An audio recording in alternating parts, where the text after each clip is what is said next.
Cosplay atau singkatan dari kostum dan play merupakan penggunaan kostum yang menyerupai tokoh favorit yang berasal dari anime, manga, film, atau game.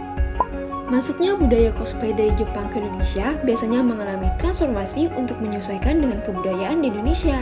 Transformasi ini biasa terjadi karena banyaknya cosplayer di Indonesia yang menggunakan hijab sehingga ketika melakukan cosplay, mereka cenderung menambah pakaian yang lebih panjang seperti legging atau kaos lengan panjang. 1. Perbedaan gaya berpakaian. Jika kita lihat, kedua cosplayer di atas mengenakan kostum yang sama, yaitu kostum Sailor Moon.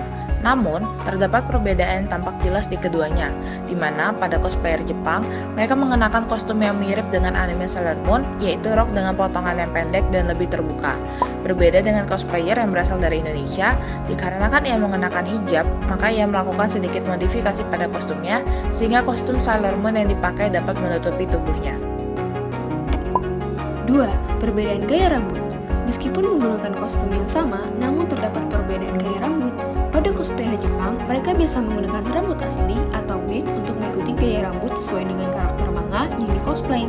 Lain hal di Indonesia, beberapa cosplayer yang mengenakan hijab memilih untuk mengkreasikan atau membentuk hijabnya hingga mengikuti gaya rambut karakter manga tersebut. 3. Perbedaan budaya, di mana di Indonesia lebih konservatif. Rata-rata kostum yang dikenakan oleh cosplayer memiliki potongan yang rendah atau pendek. Hal itu dikarenakan kebanyakan karakter anime menggunakan pakaian minim yang terbuka. Jika di Jepang, para cosplayer dapat mengenakan pakaian apapun, berbeda dengan Indonesia, di mana penggunaan pakaian minim atau pendek masih dianggap tidak sopan dan tidak sesuai dengan norma-norma yang berlaku di masyarakat.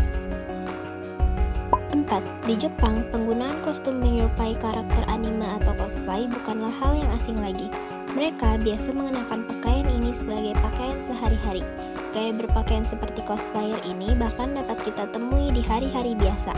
Berbeda dengan di Indonesia, penggunaan kostum seperti anime atau cosplay masih dianggap aneh sehingga para cosplayer di Indonesia hanya bisa menggunakan kostum pada event-event tertentu. 5. Perbedaan kebiasaan atau aktivitas.